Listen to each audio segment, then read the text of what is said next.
ಕರ್ಣನ ಮೃತ್ಯುವಿನ ಸಮಯದಲ್ಲಿ ಯಾವ ಕಾರಣಕ್ಕೆ ಪರಶುರಾಮರು ಯುದ್ಧ ಭೂಮಿಗೆ ಬಂದರು? ನೀವು ನೋಡ್ತಾ ಇದ್ದೀರಾ ಇನ್ಫೋ ಚಾಣಕ್ಯ. ನೀವು ಇದೇ ಮೊದಲ ಬಾರಿಗೆ ನಮ್ಮ ಚಾನಲ್ಗೆ ಭೇಟಿ ನೀಡಿದರೆ ದಯವಿಟ್ಟು ಸಬ್ಸ್ಕ್ರೈಬ್ ಆಗಿ. ದಾನವೀರ ಶೂರ ಕರ್ಣನಿಲ್ಲದ ಮಹಾಭಾರತವನ್ನು ಕಲ್ಪನೆಯಲ್ಲಿ ಊಹಿಸಿಕೊಳ್ಳುವುದು ಕೂಡ ಅಸಾಧ್ಯ. ಹಾಗೆ ನಾವು ಈ ಮಾತನ್ನು ಮರೆಯುವಂತಿಲ್ಲ.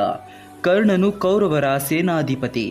ಈತ ಪಾಂಡವರಲ್ಲಿ ಅತ್ಯಂತ ಪ್ರಭಾವಶಾಲಿ ಯೋಧನಾದ ಅರ್ಜುನನಿಗಿಂತ ಶ್ರೇಷ್ಠ ಧನುರ್ಧಾರಿಯೂ ಕೂಡ ಹೌದು. ಈತನ ಪ್ರಶಂಸೆಯನ್ನ ಸ್ವಯಂ ಭಗವಾನ್ ಶ್ರೀಕೃಷ್ಣರೇ ಮಾಡಿದ್ದರು.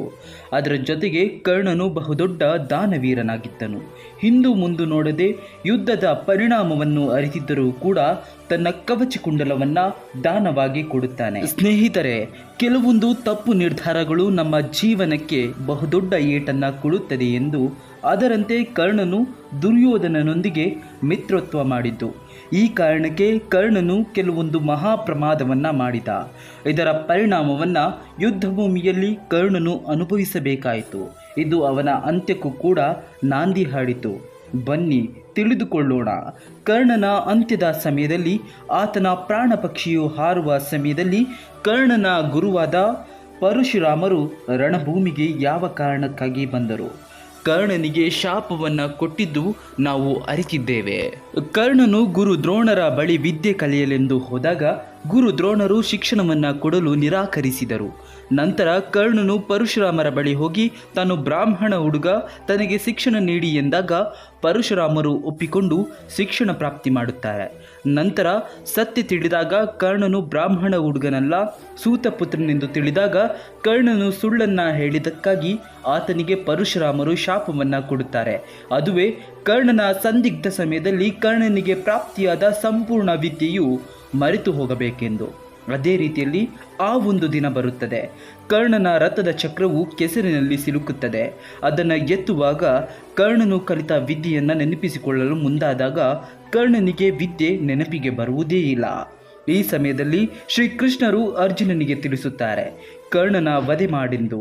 ಅದರಂತೆ ಅರ್ಜುನನು ಕರ್ಣನನ್ನು ವಧಿಸುತ್ತಾರೆ. ರಣಭೂಮಿಯಲ್ಲಿ ಕರ್ಣನು ಕೊನೆಯ ಕ್ಷಣಗಳನ್ನು ಎಣಿಸುವಾಗ ರಣಭೂಮಿಗೆ ಕರ್ಣನ ಗುರುಗಳಾದ ಪರಶುರಾಮರು ಬಂದು ಕರ್ಣನ ಬಳಿ ಬರುತ್ತಾರೆ. ಬಂದು ಕರ್ಣನಿಗೆ ಈ ವಿಷಯವನ್ನು ಹೇಳುತ್ತಾರೆ. ಈ ದಿನಕ್ಕಾಗಿ ನಾನು ನಿನಗೆ ಶಾಪವನ್ನು ಕೊಟ್ಟೆ.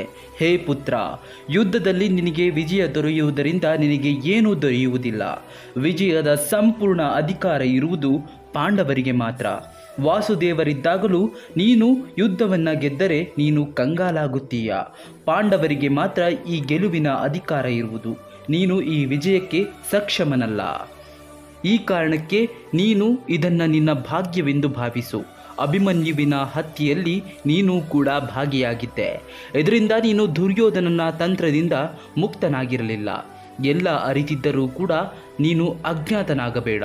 ಹೇ ಪುತ್ರ, ನನ್ನ ಆಶೀರ್ವಾದದ ಕೃಪೆಗೆ ಪಾತ್ರನಾಗು. ಒಂದನ್ನು ನೆನಪಿನಲ್ಲಿ ಇಟ್ಟುಕೋ. ಮೃತ್ಯುಲೋಕ ಅಥವಾ ಸ್ವರ್ಗಲೋಕ, ಅಲ್ಲಿ ವೀರ ಮಹಾವೀರರ ಸಭೆಯಲ್ಲಿ ನಿನ್ನ ಹೆಸರನ್ನ ಹೇಳಿದಾಗ ಎಲ್ಲ ವೀರರು ಎದ್ದು ನಿಂತು ನಿನ್ನನ್ನು ಕುರಿತಾಗಿ ಜೈಕಾರವನ್ನು ಹಾಕುತ್ತಾರೆ. ದ್ವಾಪರ ಯುಗದಿಂದ ಕಲಿಯುಗದ ಅಂತ್ಯದ ತನಕ ನಿನ್ನ ವಿಜಯಗಾಥೆ, ನಿನ್ನ ಕೀರ್ತಿ ಸ್ಮರಣೆಗೆ ಒಳಪಡುತ್ತದೆ. ನಿನ್ನ ಹೆಸರನ್ನು ಕೇಳಿದ ಪ್ರತಿಯೊಬ್ಬರೂ ನಿನ್ನ ಬಗ್ಗೆ ಮೆಚ್ಚುತ್ತಾರೆ, ಜೈಕಾರ ಹಾಕುತ್ತಾರೆ. ಇದು ಕರ್ಣನಿಗೆ ಪರಶುರಾಮರಿಂದ ಸಿಕ್ಕ ಶಾಪ ಮತ್ತು ಹೊಗಳಿಕೆಯ ಮಾತಾಗಿತ್ತು.